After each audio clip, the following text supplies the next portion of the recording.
meget mangler du? 1.500 gram eller sådan. Hold da kæft, mand.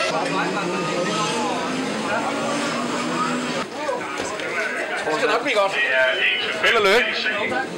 Direkte kvalificeret til finalerne. Nitroklasserne kører round by round. Og som noget nyt, så mekanikerne de skal være iført de der gule veste. Det var så skoene af første omgang. Der er 30 sekunder om at komme over på dig.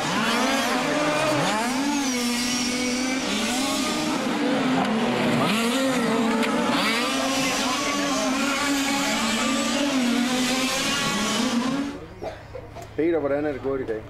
Det er sgu sådan lidt blandet. Jeg synes ikke, det er gået helt, som jeg gerne ville. Det er altid nemt at give bilen skylden, men jeg synes ikke, den kører, som den skal. Og jeg kunne nok også være lidt skarpere. Det er gået rigtig godt. Det må man sige. Jeg havde jo regnet med at ikke skulle slutte sidst, så nu ser det rigtig godt ud. Håber på at komme med i en finale, så må vi tage den derfra. Jamen, det er gået okay. Jeg startede en ny bil og touringcars, og jamen, jeg synes, det er gået fint. Det er svært. Det er en udfordring, så men det er da sjovt, helt sikkert. Hvad er den største forskel mellem GT og touringcar? Det er jo nok, at nu kan du bremse og dreje samtidig, du kan accelerere og dreje, og så er det jo en helt anden bil at skrue på. Altså, så det synes jeg, der er stor forskel på hvordan den reagerer også, og ja, det er meget forskelligt. Er det sjovere? Ja, det synes jeg jo, men nu skal jeg lige have en bil, der virker fornuftig og let, men jo, jeg synes, det virker sjovere. Det kan jeg godt lide, at der er lidt mere alu og lidt mere, ja, nogle ting, der kan holde.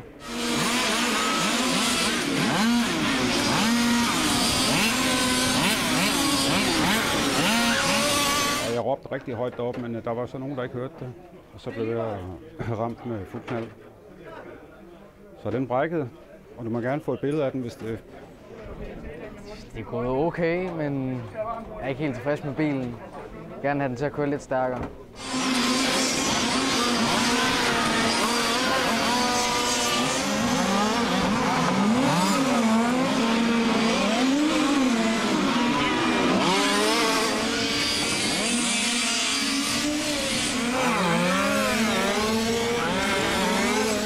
Jeg synes, det er gået meget godt. Ligger 7 eller 8. Selvom der har været en del skruearbejde, så er det gået meget godt med en gammel bil. Så det er helt fint. De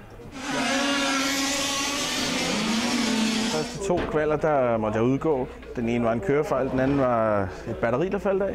Og tredje kval gik sådan set rigtig godt og samlede 3 lige nu.